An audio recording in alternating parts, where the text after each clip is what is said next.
Welcome to the Birds and the Bees podcast. This is Braxton Dutson. That's the key. People aren't talking about it. Everybody needs to know that porn is not a documentary. It's not like if we don't talk to kids about sex and sexuality, they're not going to hear about it. They're just not going to hear about it from us. They have tons of questions, they just don't know how to ask them. All you have to do is be one chapter ahead. You don't have to know everything. Just one chapter ahead of wherever your child is.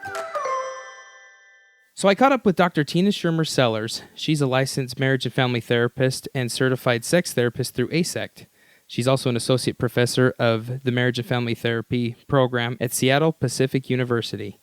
She's also the director of their medical family therapy program and the director of the Northwest Institute on Intimacy. Thanks so much for joining us, Tina.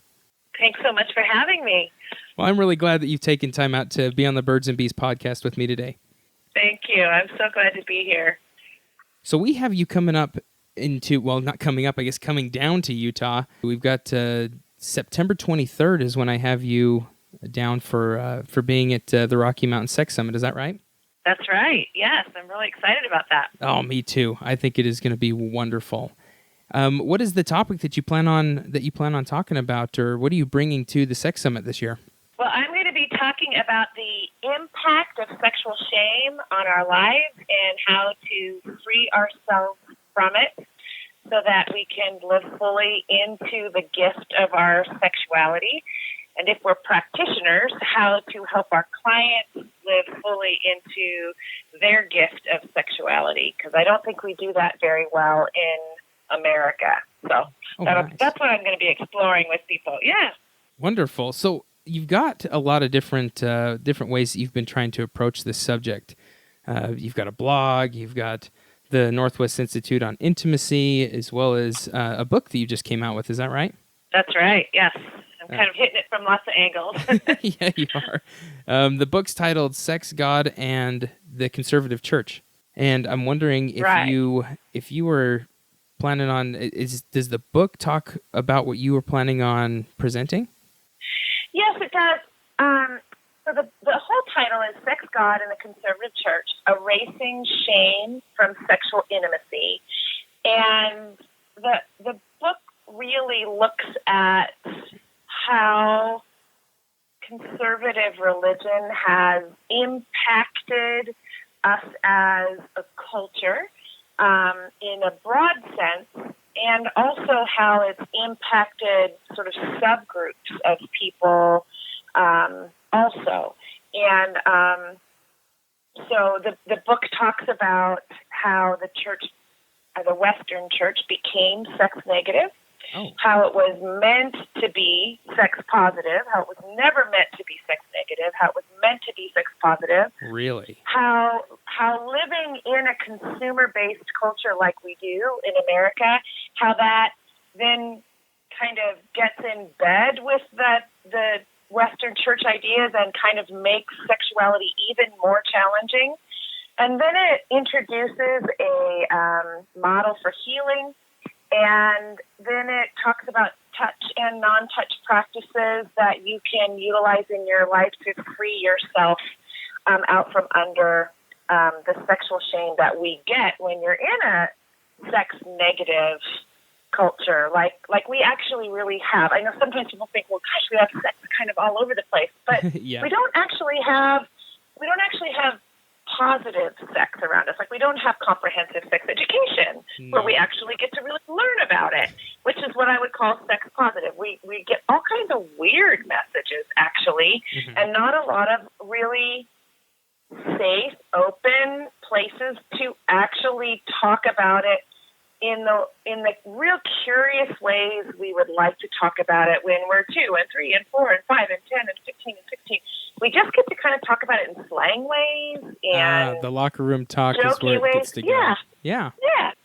As you're talking, I'm just thinking about all the times the time we talked about sex was in the locker room, and that's and it wasn't a learning thing. You better know about every part of what you should look like, what your friends should act like, and how you should be. And there's a lot of shoulds. And you're like, I'm just going to play along.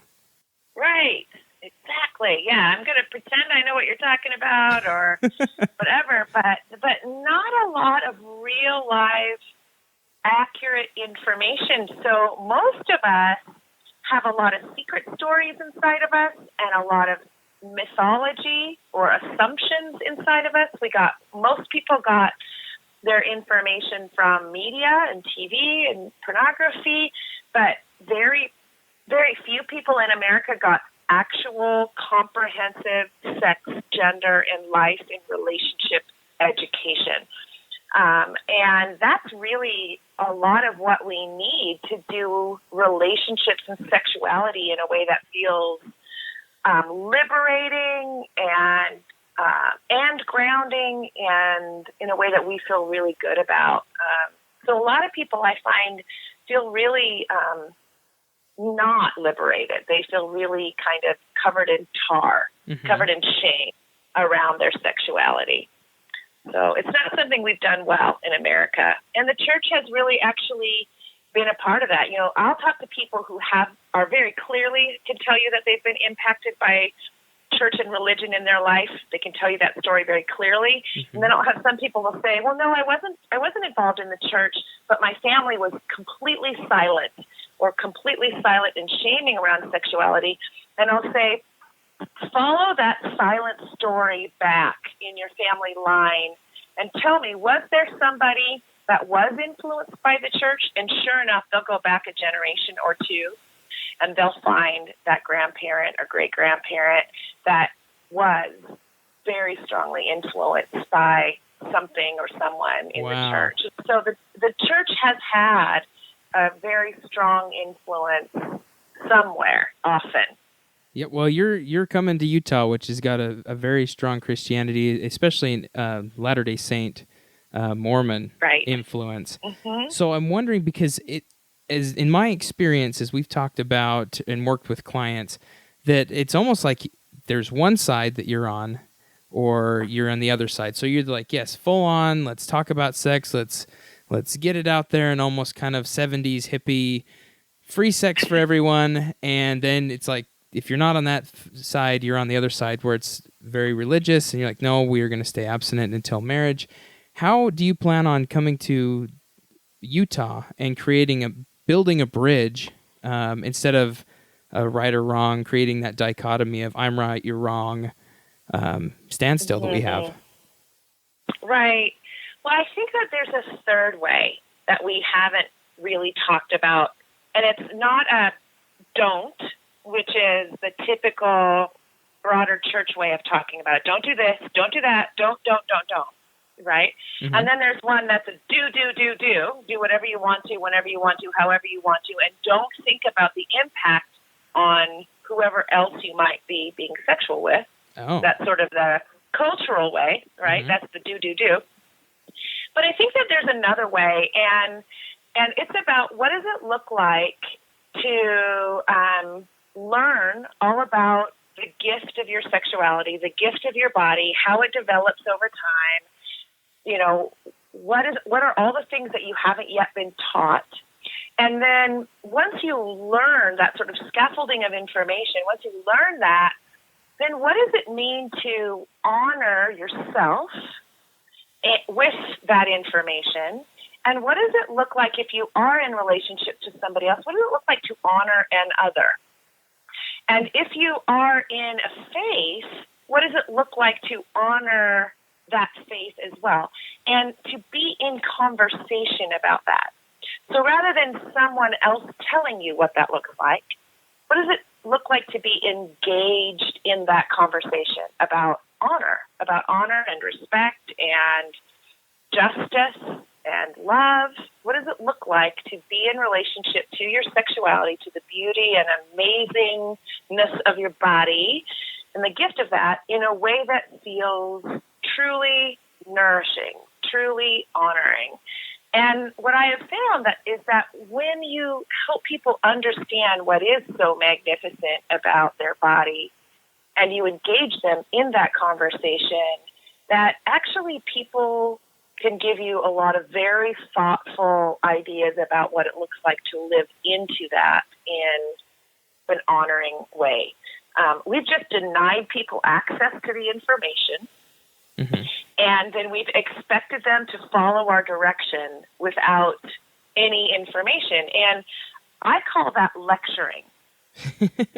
And lecturing has never been a very good teaching tool because as soon as somebody hits adolescence, lecturing stops working. Mm-hmm. Like, lecturing never worked for me when my parents tried it. And it really doesn't work for lots of people. You start telling somebody, do this and do it just because I told you to. And if they have any amount of stubbornness or chutzpah in them, which you actually hope your children do, otherwise they're compliant, and it's dangerous to be compliant anymore, I think, in this world, your child's going to say, tell me why. Mm-hmm. Give me the reasons, give me the information. And if you refuse to give them the information, they're going to go find it themselves. So I think my experience is that when you take people seriously and you say, here is what is amazing about the body that you have and what it does and why it's wired this way and the gift in that and all of that, and then you engage them in a conversation of honor and respect for self, other, and God, if they are in a relationship with God, however they make sense of that people come up with ideas that really are honoring. So, and it may not look exactly like you want it to, but often it is makes a lot of sense, very honoring. So I'm hearing that you have a way for us to have another conversation versus religious conservative values, which are okay. They're okay to have those values, or having the ones where it's free and out and, run wild. Yep. But bringing those two together and allowing for you to have your values, communicate, and have your children be able to grow up in this without shame. Absolutely. Wow. Absolutely. And it's a respectful conversation. It's one that honors people's voice. It honors their experience, their perspective, without saying you have to believe exactly like I do or else, because what that ultimately does is shut down the conversation, and it causes the person who's not being listened to go underground. And we all know what happens when people go underground. Oh, yeah. Because those of us who are therapists are working with all of those people who are going underground right now. Very much so. Right? Very much so. Right. And, right. So and if you give people a space to talk, then they don't have to go underground. Completely. Well, gosh, this is getting me even more excited. I just want September to be here now. So is it just religion that you're going to be talking about, or are there other topics you're going to be covering at the summit? Well, I'll be talking a lot about sexual shame, and I think sexual shame comes at us from multiple places. So it's not actually just religion, because it actually births itself from silence and a kind of a lack of information. And I think religion often can be underneath that. And so, like I said, for some people are very clear that the role that religion is playing for them. For other people, it's not as clear why their family was silent or why their community was silent. And they often have to go looking for that story. Like, why was my family so silent around sexuality? And often what they do discover is that religion or abuse, trauma or abuse, sexual abuse, was in there somewhere. But I will be talking a lot about sexual shame and the impact of sexual shame, and because it has a profound effect on our sense of unworthiness, and then it impacts both our intrapersonal experience, so how we feel about ourselves, and then our interpersonal experience, how we interact with the people we're closest to. So then it impacts our ability to do intimacy well. Oh. So then what it does is it impacts our very closest bonded, attached relationships. So when you think about how can we hurt people at their most tender places, all we have to do is sexually shame them, and we have now impacted them at their ability to bond. Oh, wow. their ability to attach. And this is why I think it is such an important thing that we understand why it's important that we get a hold of the impact of a culture and a church culture that has been sex negative for so long. The impact of that is sexual shame, and that we're actually hurting people's ability to do bonding, to do intimacy, to do family well. Mm-hmm. And I know that's not what any of us intended to do, but that is in fact what is happening. And I've gone so far as to say in the purity movement, which was something that happened in the evangelical church, I've gone so far as to say the evangelical church since the early 90s has been a part of sexual abuse because of the way that it was so harsh around, basically saying not only don't have sex before marriage, but don't desire connection and pleasure. Don't desire sex. Keep it down. Don't, right? Yeah, don't feel it, don't want it, don't think about it, and don't do it. Well, that's impossible if you're hardwired for connection and pleasure. As humans are. Right. And so, Oh, my goodness. This is going to be so amazing to have you at the summit. What's the reason? Why would you say that clinicians, like you said earlier, clinicians are already working with people who are dealing with shame?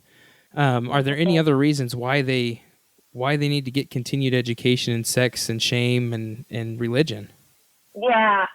Well, I think that so many clinicians go through their training, and, all of us who go through our training, whether it's to become a clinical psychologist or even a physician or a marriage and family therapist or a social worker or whatever, we go through a lot of schooling, and we work really hard, right? Really, really hard. Oh, yeah. But the reality is that most of us, at best, get one class in human sexuality. And maybe one other, I don't know, but in Washington State, you're only required to get one class in human sexuality. Oh, that's more and here that in class Utah. isn't. we don't even get it required. Wow. And in Washington, that class isn't highly monitored, so it could be very different from school to school.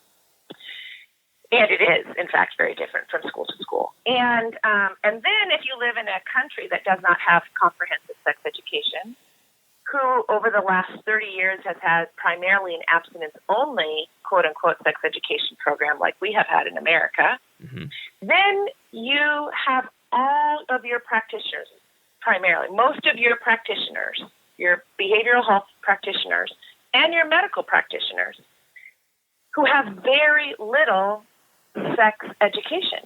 They have barely